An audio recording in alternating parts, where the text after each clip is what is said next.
कैसे आती है हमें तड़पाती है कि चिट्ठी आती है कि पूछे जाती है कि घर कब आओगे, कि घर कब आओगे, कि तुम बिन ये घर सूना सूना है।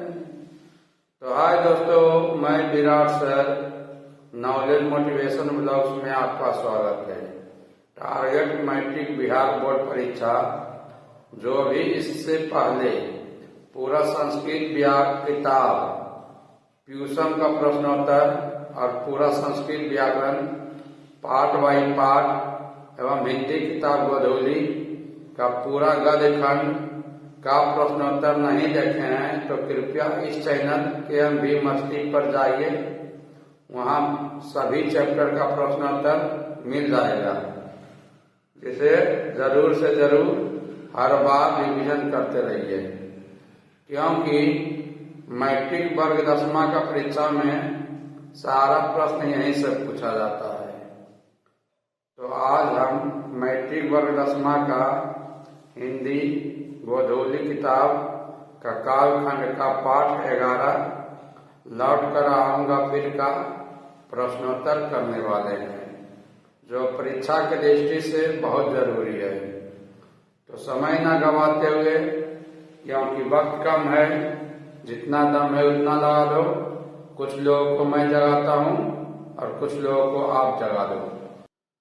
तो ये रहा हिंदी किताब गोधूली का कालखंड का पाठ 11 लौट कर आऊंगा फिर का सारा प्रश्न। क्वेश्चन नंबर 1 है, कवि जीवनानंद दास का जन्म कब हुआ? तो 1899 ईस्वी में।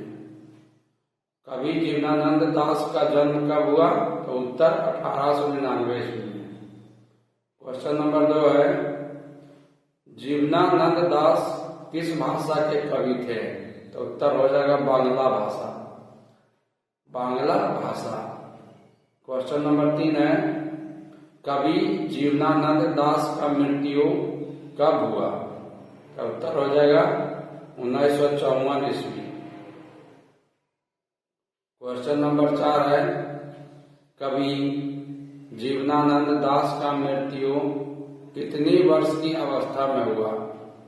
तो उत्तर हो जाएगा 55 वर्ष। क्वेश्चन नंबर 5 है, कवि जीवनानंद दास द्वारा रचित पुस्तक क्रमशः कौन कौन है? उत्तर झरापालक कौमा, धूसर पांडुलिपि, वनलता सेन, महापृथ्वी, सात टी, तारार, तिमिर, जीवनानंद दासेर श्रेष्ठ कविता, रूपसी बांग्ला, बेला अबेला कालबेला, बेला अबेला कालबेला, मन विहंगम, आलोक पृथ्वी इत्यादि। क्वेश्चन नंबर 6 है, कवि जीवनानंद दास के निधन के बाद लगभग कितनी कहानी प्रकाशित किया गया? तो 100 कहानी, पूरी 100।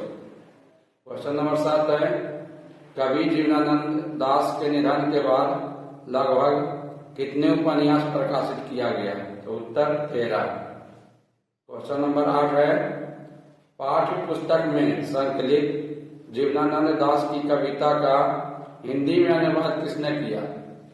तो उत्तर हो जाएगा प्रयाग शुक्ल ने। नंबर 9 है, लौटकर आऊंगा फिर कविता में उल्लू कहाँ बोलता है? तो उत्तर हो जाएगा कपास के पेड़ पर, कपास यानी रुई के पेड़ पर। क्वेश्चन नंबर 10 है, लौटकर आऊंगा फिर कविता में कवि का कौन सा भाव प्रकट होता है? तो मातृभूमि प्रेम, यानी मिट्टी से लगाव क्या? प्रेम। क्वेश्चन नंबर 11 है, लौटकर आऊंगा फिर का प्रमुख वर्ण विषय क्या है? तो उत्तर हो जाएगा बंगाल की प्रकृति, बंगाल की प्रकृति। क्वेश्चन नंबर 12 है, बांग्ला के आधुनिक कवि के रूप में किसे जाना जाता है? तो जीवनानंद दास जी को। क्वेश्चन नंबर 13 है, कवि किसके आमंत्रण पर आने की बात करता है? तो उत्तर हो जाएगा नदियों और मैदानों की।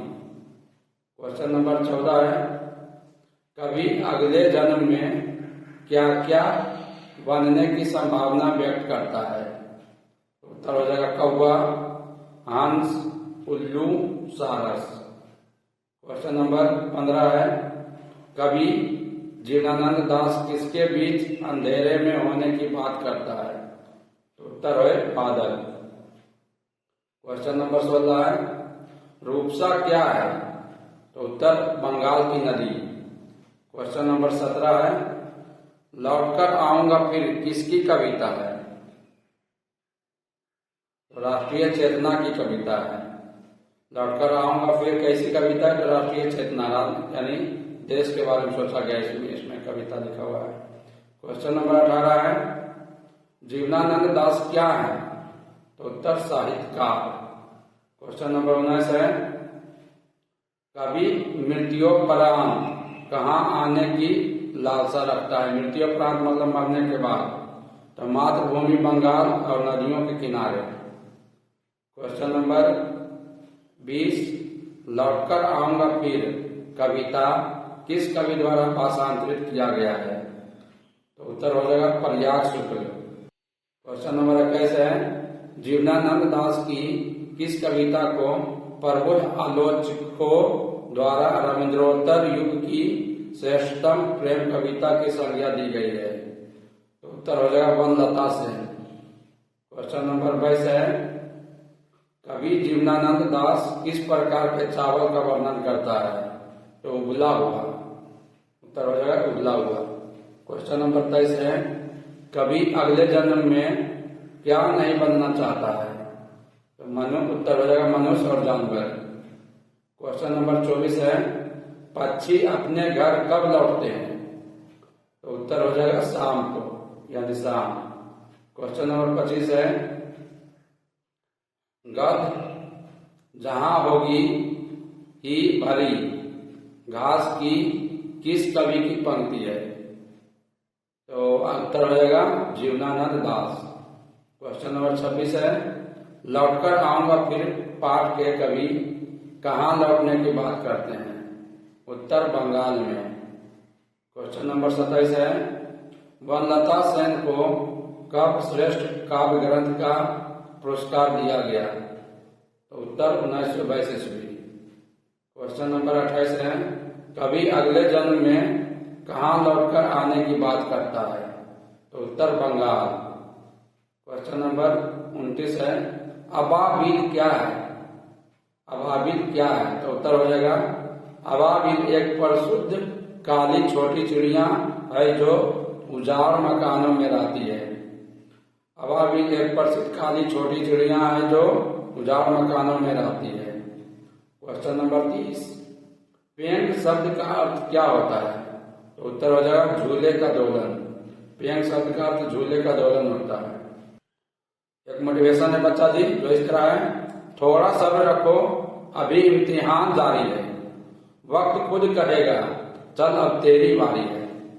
कह रहा है, इसका मतलब हुआ कि थोड़ा सब्र रखो अभी इम्तिहान जारी है, मतलब अभी आप लोग का ट्रेनिंग चल रहा है, परीक्षा चल रहा है, वक्त खुद कहेगा चल अब तेरी बारी है। तो वेल दोस्तों, मिलते हैं अगले वीडियो में अगले पाठ के साथ। जब तक हमेशा अकाल में कहीं भी किसी भी समय रिवीजन करते रहिए, क्योंकि कहा गया है जैसा रिवीजन होता है वैसा डिवीजन होता है, इसलिए रिवीजन हमेशा करते रहिए।